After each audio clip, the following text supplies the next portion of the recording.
ডিম আমাদের বাড়িতে সব সময় একটা দুটো থেকেই যায়। আবার ডিম খেতে কিন্তু আমরা সবাই খুব পছন্দ করি।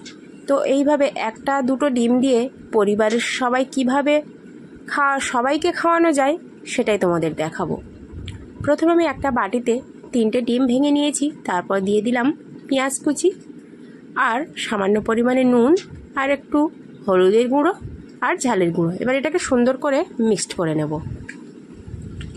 আর তোমরা যদি আমার এই চ্যানেলে নতুন হয়ে থাকো, প্লিজ চ্যানেলটা সাবস্ক্রাইব করে বেল বাটনটা প্রেস করে রাখবে, যাতে করে ভিডিও আপলোড করার সাথে সাথেই নোটিফিকেশন পৌঁছে যায় তোমাদের কাছে।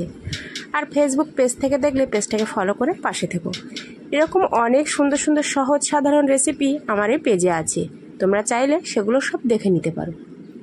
তারপর তেল গরম হয়ে গেলে আমি ডিমের মিশ্রণটা দিয়ে দিলাম। তারপর এইভাবে ডিম অমলেট করে নিচ্ছি। তারপর এরকম ফোল্ড করে আমি ভাগ করে নিচ্ছি। 3টে ডিমের মিশ্রণ আমি 2বার করে দিয়েছিলাম, 2বার করে দিয়ে এরকম ভাগ ভাগ করে নিয়েছি। তারপর কড়াই বসিয়ে কড়াইয়ে তেল গরম হয়ে গেলে দিয়ে দেব পেঁয়াজ। পেঁয়াজটা একটু সময় নিয়ে ভেজে নিচ্ছি। আমি এখানে রিফাইন তেল ব্যবহার করেছি। একটু পেঁয়াজটা নরম হয়ে আসলে দিয়ে দিয়েছি স্বাদ মতো নুন আর আদা রসুন বাটা। তারপর মশলাটা খুব সুন্দর করে একটু ভেজে নিচ্ছি।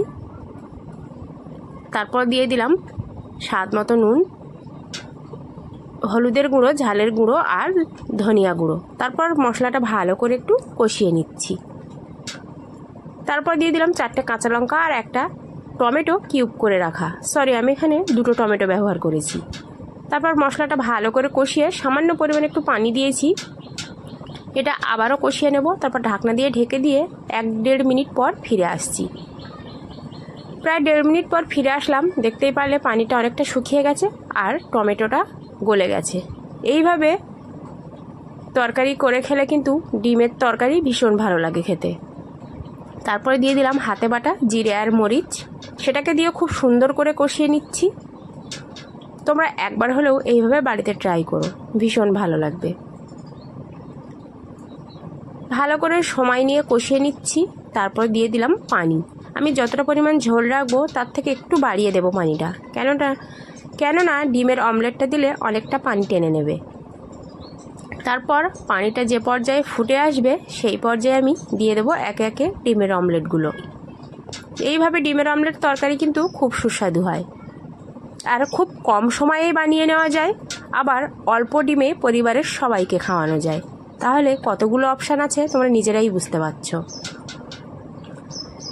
এবার একটু দিয়ে দিচ্ছি গরম মশলা আর ম্যাগি মশলা আর চিকেন মশলা।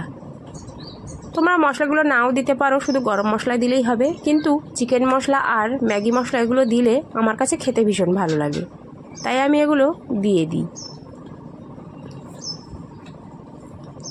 এবার মশলাগুলো ভালো করে একটু ঝোলের সঙ্গে মাখিয়ে নিচ্ছি। আর তোমরা নিজেরাই দেখো তরকারির কালারটা কতটা সুন্দর এসেছে। এবার ঢাকনা দিয়ে ঢেকে 5 মিনিট পর ঢাকনাটা খুলে নিলাম। এবার ঝোলটা তোমাদের দেখাই কতটা সুন্দর হয়েছে। ঝোলটা মানে খুব গাঢ়ও নয়, খুব পাতলাও না। আর তরকারির কালারটা তোমরা নিজেরাই দেখে বুঝতে পারছো যে কতটা লোভনীয় হয়েছে। একবার হলেও বাড়িতে ট্রাই করো। আর ভালো লাগলে লাইক কমেন্ট।